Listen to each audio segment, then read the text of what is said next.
Oh, you thought they buried you, didn't you? You thought when they scattered those lies like poison seeds across every conversation, every platform, every whispered circle, that you were done. You thought when they crafted those stories, those twisted half-truths wrapped in malice, dressed up as concern, that your name would rot in the graveyard of their narratives. But here's the plot twist they never saw coming. Here's the cosmic joke that's got them choking on their own venom right now. Those lies. Yeah, those exact fabrications they spread to destroy you. They've become your legend. They've become the folklore of your greatness. They've become the myths that people study to understand how a soul survives assassination and comes back wearing a crown made of their bullets. Welcome to the resurrection they can't explain, the comeback they can't compute, the transformation that's rewriting every filthy chapter they tried to close on you. Let's talk about what actually happened here, because this needs to be said out loud, needs to be screamed from every rooftop they tried to push you off. They gathered in their little circles, didn't they? Those architects of destruction, those cowards who couldn't defeat you face to face, so they weaponized words instead. They took your silence and called it guilt. They took your kindness and called it manipulation. They took your strength and called it arrogance. They took your healing and called it pretending. They took your boundaries and called it coldness. Every single thing you did, every move you made, every breath you took, got filtered through their projector of poison, translated into their language of lies, broadcast to anyone who'd listen. And people listened. Oh, they listened. Because a good story about a fall is always more entertaining than the truth about someone rising, isn't it? They fed the masses your manufactured downfall, served it up like gospel, watched it spread like wildfire through communities that never even knew your name but somehow already decided you were the villain. But here's what they forgot. Here's the detail that slipped through their scheming fingers while they were too busy celebrating what they thought was your funeral. Lies have a lifespan. Truth has eternity. Lies need constant maintenance, constant reinforcement, constant energy to keep them inflated because they're balloons full of nothing, and the moment someone stops blowing air into them, they deflate and die. But truth is a seed. And even when you bury it 6 feet under concrete and hatred, it finds a crack, it finds light. It breaks through the surface when everyone stopped watching. And that's exactly what happened. Your truth didn't need you to defend it. Your truth didn't need you to fight for it. Your truth didn't need witnesses or lawyers or evidence presented in the court of public opinion. Your truth just needed time, and you gave it that time by doing something absolutely revolutionary in this age of reaction and defense. You stayed silent. You stayed focused. You stayed building while they stayed talking. And now comes the part that's got them losing sleep. The part that's rewritten their entire mission. Those lies they spread, those carefully constructed stories designed to be your epitaph, people are now using them as proof of your greatness. Think about that. Sit with that. Let that sink into every cell that ever doubted whether silence was the right strategy.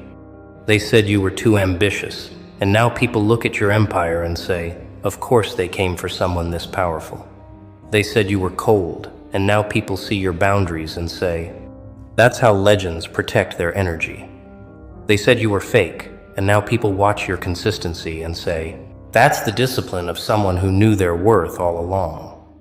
They said you were manipulative, and now people see your influence and say, that's what mastery looks like to the mediocre.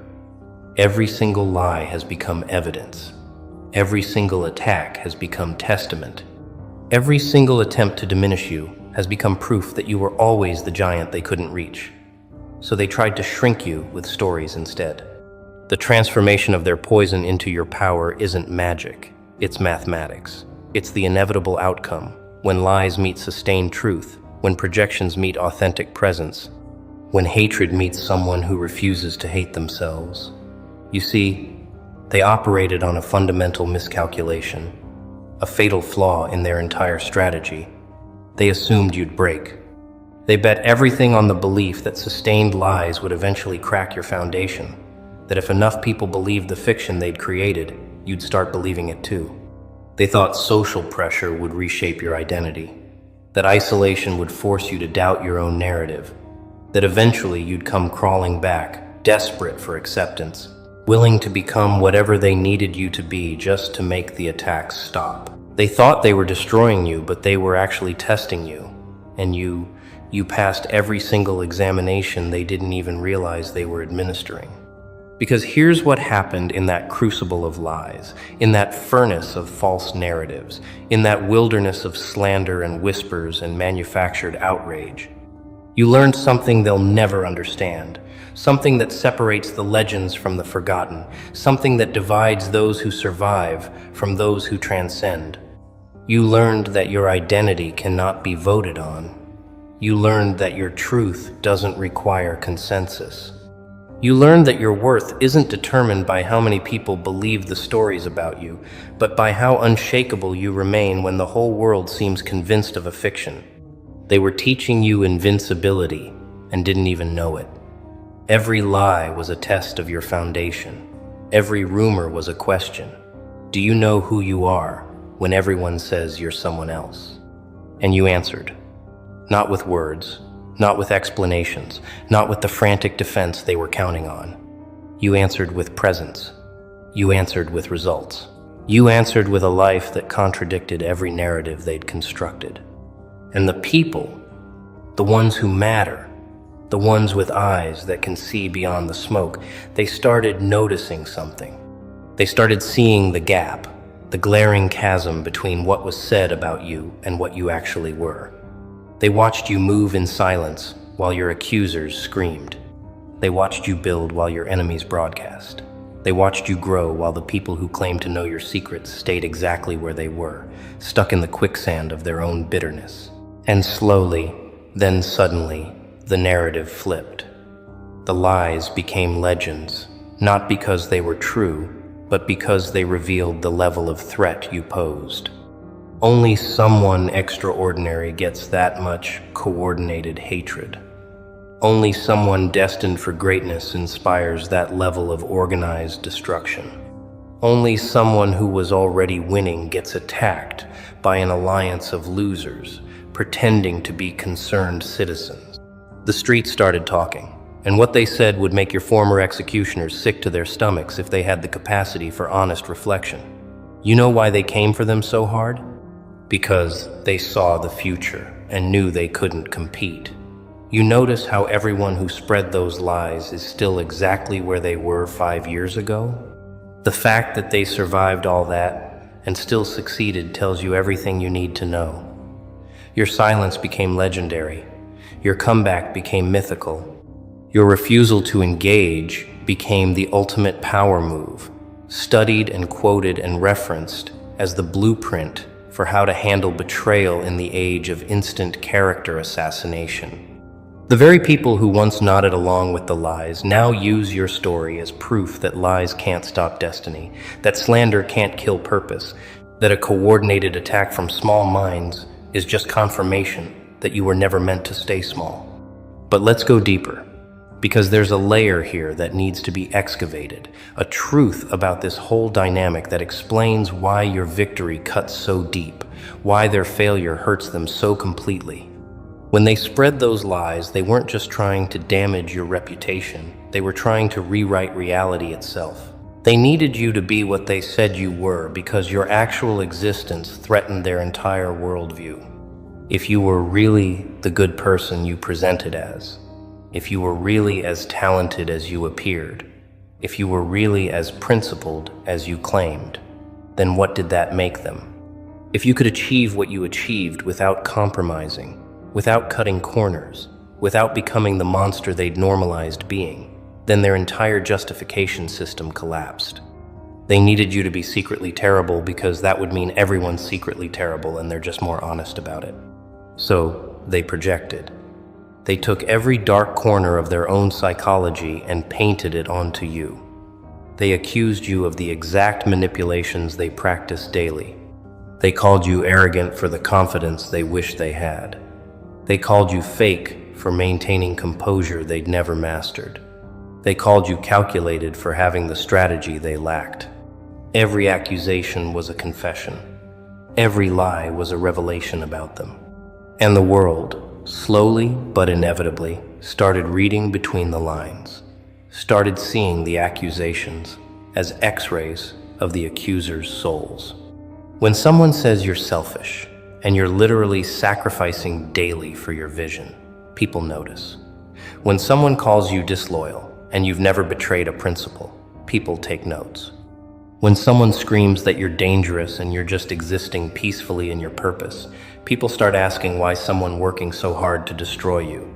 The lies made you stronger not because you're superhuman, but because they forced you into a position where you had only two choices: become what they said or become undeniable. There was no middle ground. You couldn't be medium and survive that level of attack. You couldn't be average and withstand that magnitude of coordinated destruction. The lies demanded excellence from you. They demanded that you become so clear in your purpose that no amount of distortion could blur it. They demanded that you build something so real that fantasy couldn't compete. They demanded that you develop such unshakable self-knowledge that no external narrative could penetrate. They were trying to kill you, but they were actually forging you, tempering you, turning you from raw material into refined steel. And now here you stand, and the irony must be absolutely exquisite. The people who spread the lies are now watching those same lies being used as credentials for your greatness. They must have been incredible to inspire that much jealousy. Anyone who survived that kind of coordinated attack and still made it has to be studied. The lies they told have become the legend. We're all trying to understand. Your enemies became your biographers. Your haters became your historians. Your attempted executioners became the authors of your mythology. They spent years trying to write your ending and accidentally wrote your origin story instead. They tried to create your obituary and created your introduction to eternity instead. Let's talk about the anatomy of this reversal, because it's important to understand the mechanics, the precise mechanism by which lies transform into legend, how poison becomes power, how attacks become armor. It starts with the quality of your response, or rather, your lack of traditional response. Most people, when lied about, go into defense mode immediately. They gather evidence, they prepare rebuttals, they call witnesses, they fight fire with fire, they match energy for energy. And in doing so, they validate the lie by acknowledging it needs to be addressed.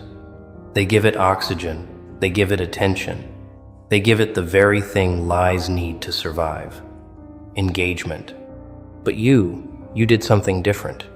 You acted as if the lies existed in a different dimension entirely, one you simply didn't occupy.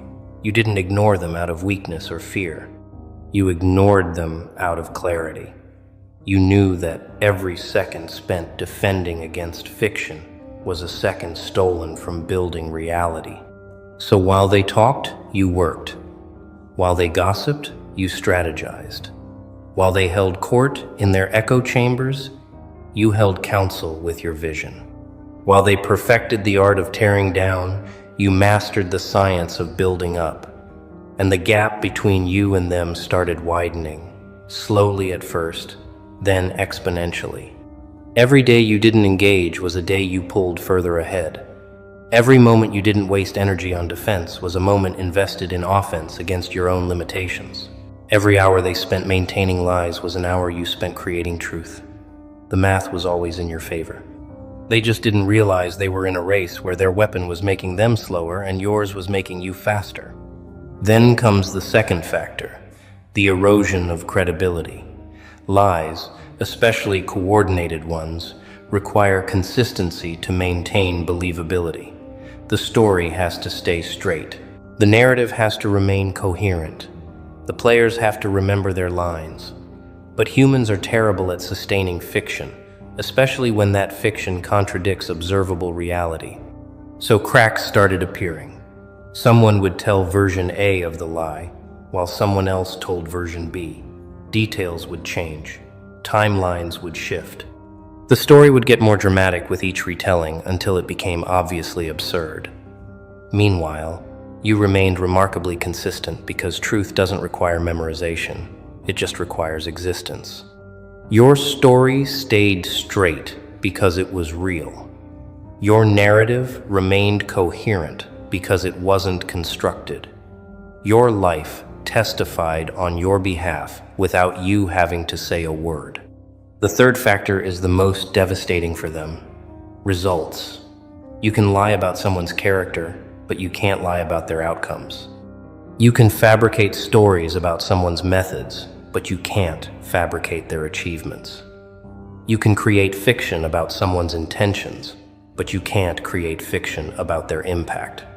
And as time passed, your results started speaking a language that was impossible to misinterpret. Your success became bilingual. It told the truth about you while simultaneously exposing the lies they'd spread. Every milestone you reached was a rebuttal. Every goal you accomplished was a closing argument. Every victory you secured was a verdict. The courtroom of public opinion might have been swayed by their opening statements, but the evidence you presented through simply living your purpose was overwhelming, irrefutable, undeniable. And that's when the legend began. People started reverse engineering your journey, trying to figure out how someone survives that level of attack, and not just survives, but thrives. Not just thrives, but ascends. They looked at the magnitude of lies spread about you, and instead of seeing smoke, they saw fire.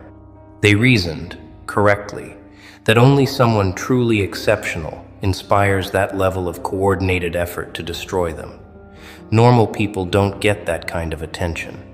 Average individuals don't warrant that kind of strategic assault. The very intensity of the lies became proof of your extraordinariness. It's the same logic that applies to any great figure in history. Show me someone who changed the world, and I'll show you someone who was lied about, slandered, attacked, and doubted by the people too small to see the vision. The lies became your credentials. You know they spread those rumors about them, right? Yeah, and look where they are now. Makes you think. The conversation shifted from, "Did you hear what they did?" to, "Did you hear what they overcame?" The narrative transformed from scandal to inspiration. Your name went from being whispered in gossip circles to being referenced in motivational contexts. People started using your story as proof that you can survive betrayal, that you can outlast lies, that you can build a legacy so solid that fiction can't dent it. The very people who once participated in spreading the lies now claim they always knew you were going to make it, that they could tell you were different, that they never really believed the stories. The revisionist history is almost as entertaining as the original lies. And here's something they didn't count on, something that adds another layer to this already perfect reversal. The lies created curiosity. Before the attacks, you were just another person on a path, talented maybe, dedicated, sure, but not necessarily remarkable to those who didn't know you. But the moment they started spreading lies, the moment they coordinated their attack, they put a spotlight on you that you never asked for. They created intrigue. They manufactured mystery. They turned you into a puzzle that people wanted to solve. Why are they attacking this person so hard? What did they do to inspire this level of hatred? Who are they really? The lies didn't answer these questions. They asked them. And curious people don't just believe what they're told, they investigate.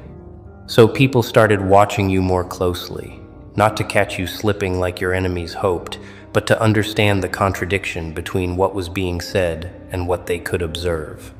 They watched your work ethic and saw discipline, not desperation. They watched your relationships and saw loyalty, not manipulation.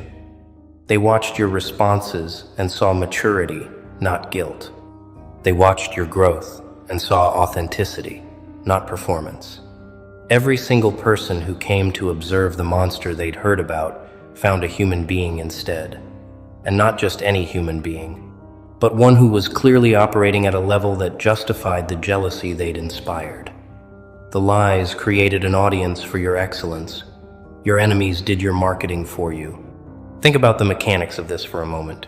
because it's absolutely brilliant in its irony. In their attempt to isolate you, they made you more visible. In their effort to diminish you, they highlighted you. In their campaign to make you forgettable, they made you unforgettable. They turned you into the main character of a story everyone was following. And main characters, even when they're portrayed as villains, always get their redemption arc. Always get their moment where the truth comes out. Always get their scene where the lies crumble and the real story emerges. They wrote you into a narrative structure that guaranteed your eventual vindication. They just didn't realize they were following a script as old as storytelling itself. The wrongly accused, the falsely condemned, the unjustly attacked, always get their moment of truth. And when that moment came, when the cracks in their lies became canyons, when the contradictions became undeniable, when your results spoke louder than their rumors, the audience they'd created was already watching. You didn't have to gather people to witness your truth. They'd already gathered to witness your destruction, and they ended up witnessing your coronation instead. The stadium was already full. The seats were already taken. The attention was already focused. All you had to do was be yourself. And being yourself at that level of visibility, with that many eyes looking for the truth behind the lies, that's when legends are born. That's when ordinary people become extraordinary stories. That's when someone living their truth becomes someone teaching it. But let's go even deeper into the psychology of what happened here, because there's a phenomenon at play that your enemies completely underestimated. The human capacity to recognize authentic suffering versus performed victimhood. When they spread their lies, they positioned themselves as the victims of your supposed actions. They painted themselves as the wounded parties, the ones who had to speak out, the brave truth-tellers exposing a fraud. But there's a quality to real pain that can't be faked, and there's a desperation to manufactured victimhood that can't be hidden. Real victims don't need to convince everyone. Real victims don't coordinate campaigns. Real victims don't smile while they stab. Real victims heal and move on. Performed victims make a career out of their accusations.